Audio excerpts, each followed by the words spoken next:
संविधान को नष्ट करना चाहते हैं, हिंसक बातें करते हैं, और जैसे जैसे चुनाव पास आता है तो ये बातें बढ़ती हैं। आप सोचिए कि इसमें कैसी राजनीति है।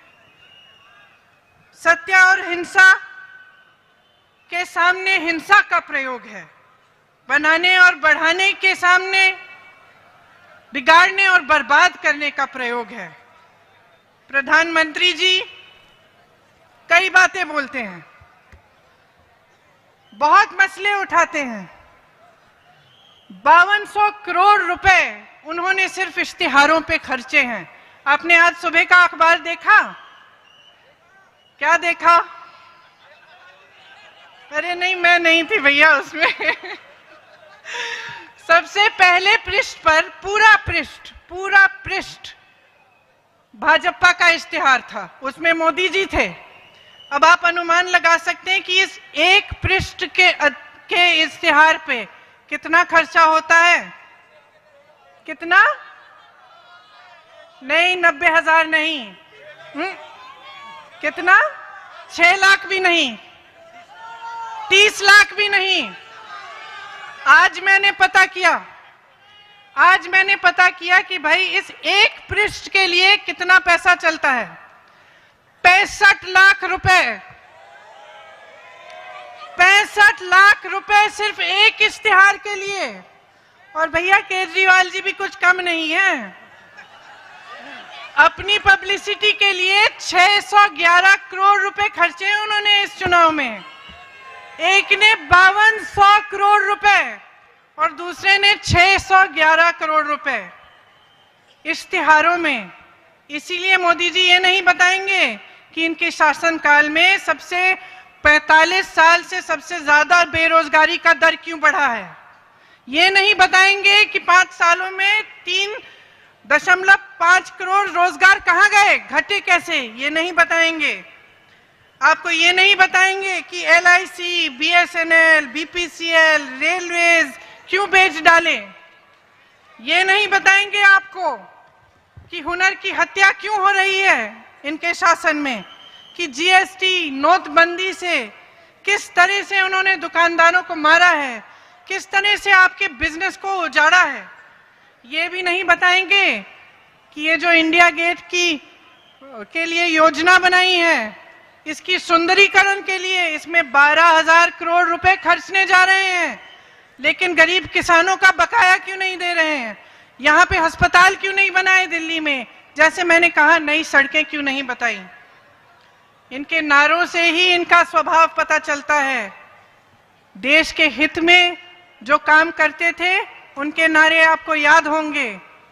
कैसे नारे थे? जय जवान जय किसान, युवा हूं मेरा एक सपना है, आराम हराम होता है, ये नारे थे। रोटी कपड़ा मकान, ये नारे थे।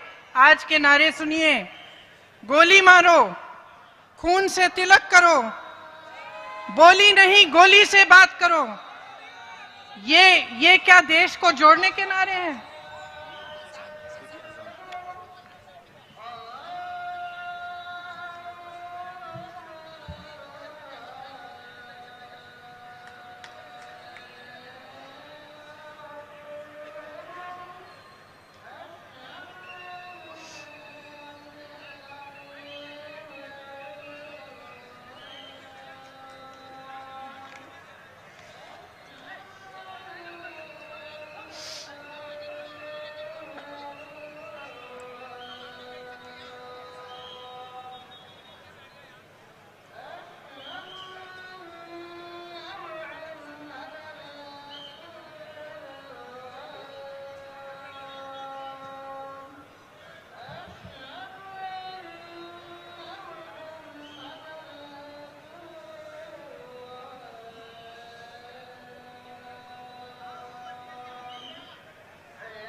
तो मैं कह रही थी कि इस तरह के नारे देने वाले देश को कभी जोड़ नहीं सकते, देश का विकास नहीं करा सकते। यहाँ जितने भी आप लोग खड़े हैं, मेहनती हैं, आपको क्या ये बातें सुननी है कि अपने विकास की बात सुननी है, अपनी रोजी रोटी से जुड़ी हुई बातें सुननी है, बच्चों की शिक्षा, अपने स्वास्थ्य से जुड़ी हुई बातें सुननी है, अपनी बेटियों की सुरक्षा की बात सुननी है? जब आप ऑटो चलाते हैं, रिक्शा चलाते हैं, आप काम के लिए निकलते हैं, आप ये जानना चाहते हैं कि आपको कहीं कोई रोक कर आपका शोषण करेगा, लाइसेंस के लिए या किसी और चीज के लिए आपका शोषण किया जाएगा? ये सब बातें आप जानना चाहते हैं कि आपकी सुरक्षा कैसे होगी, आपके लिए सुविधा कैसे बनेगी? ये बातें तो ये लोग करते नहीं हैं, चाहे मुख्यमंत्री जी हो, चाहे प्रधानमंत्री जी हो। दोनों लोगों प्रचार के भूखे हैं, दोनों लोग सिर्फ लीपापोती करके आपको एक अलग सा चित्र दिखाना चाहते हैं। इनका मॉडल कुछ और था, शीला जी का मॉडल कुछ और था।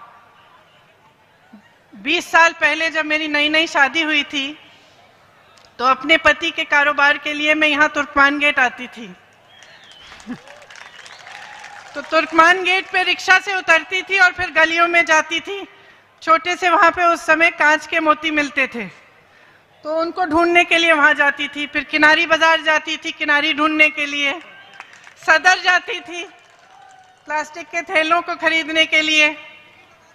उस समय की दिल्ली याद है आपको? उस समय 98-99 की दिल्ली, उस समय भाजपा की सरकार थी।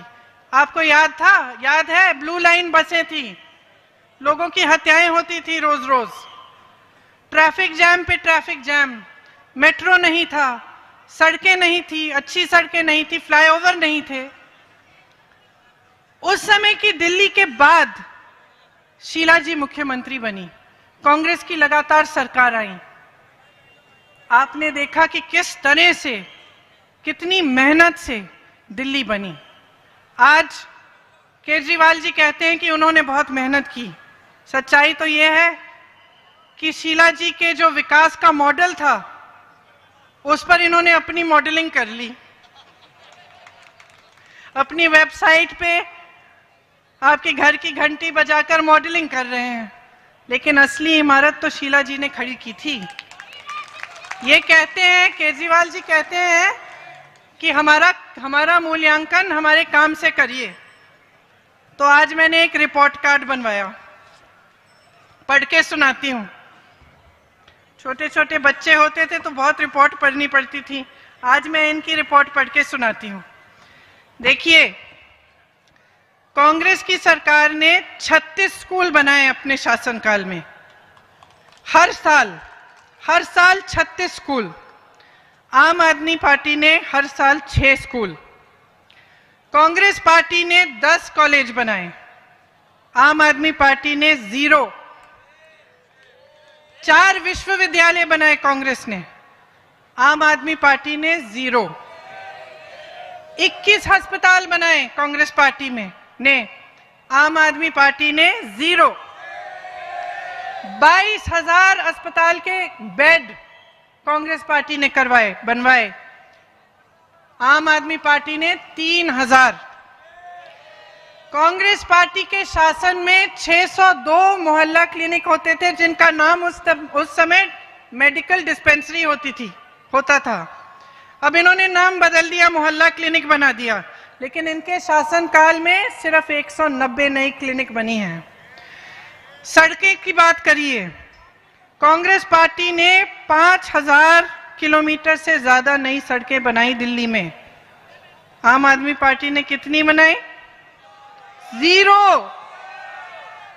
कांग्रेस पार्टी ने 6,500 बस नई लगवाई, आम आदमी पार्टी ने 3,800।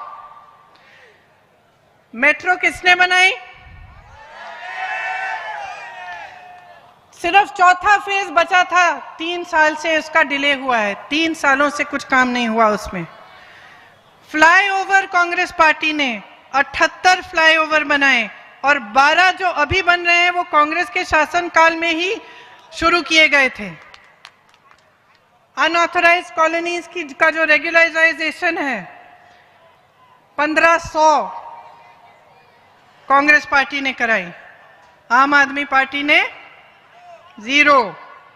उन्होंने लोकपाल का वादा किया था, लोकपाल भी नहीं किया अभी तक। आज सुबह के अखबार में लिखा था कि फिर से मैनिफेस्टो में लिखा है कि लोकपाल कराएंगे। बिजली कंपनी पे सीएजी का ऑडिट की बात की थी, वो भी नहीं कराया। तो आप समझ सकते हैं कि जिसने मेहनत की आपके लिए कांग्रेस पार्टी ने, शीला दीक्षित जी ने, तो किस तरह की मेहनत की, कितना काम किया, कितना विकास हुआ दिल्ली का उनके शासनकाल में।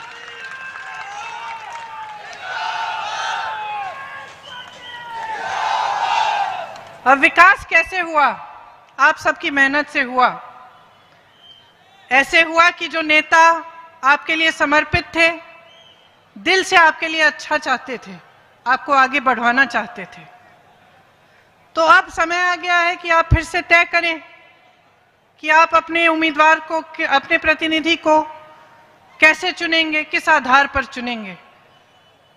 जाग जाइए, यही मैं कहती हूं जब भी जाती हूं चुनावी सभाओं में, जाग जाइए। बहुत प्रचार हो रहा है और बहुत गलत भी हो रहा है। ये सिर्फ एक तबके के लिए नहीं, दूसरे तबके के लिए बुरा नहीं है, पूरे देश के लिए बुरा है। ये देश एक रहेगा तभी आगे बढ़ेगा। परिवार में भी ऐसा होता है, कुटुंब में भी ऐसा होता है, तो देश में कैसा नहीं होगा। तो इसी एकता के लिए, अपने विकास के लिए, अपने मुद्दों के लिए, जो आपकी जरूरतें हैं, जो आप चाहते हैं, जिस तरह का देश आप बनाना चाहते हैं, उसी के लिए आप वोट दीजिए। जब आप कांग्रेस के उम्मीदवारों को विजयी बनाएंगे तो ये वोट कांग्रेस के पक्ष में नहीं, आपके पक्ष में और आपके देश के पक्ष में जाएगा। आपको समझना पड़ेगा कि कौन आपसे झूठ बोलता है, कौन असत्य बोलता है, कौन सत्य बोलता है। और मैं जानती हूं कि आप बहुत समझदार हैं। कल की सभा में भी बोला, दिल्ली के लोग हैं, नेताओं को अच्छी तरह जानते हैं आप हंस रहे मीडिया वाले, आप तो और भी अच्छी तरह जानते हैं, दिखाते नहीं हैं बस। तो अब सब समझते हैं आप। आशा है कि आप सही दिशा में चलेंगे, आप कांग्रेस को विजयी बनाएंगे। आप सबको बहुत बहुत धन्यवाद। जय हिंद।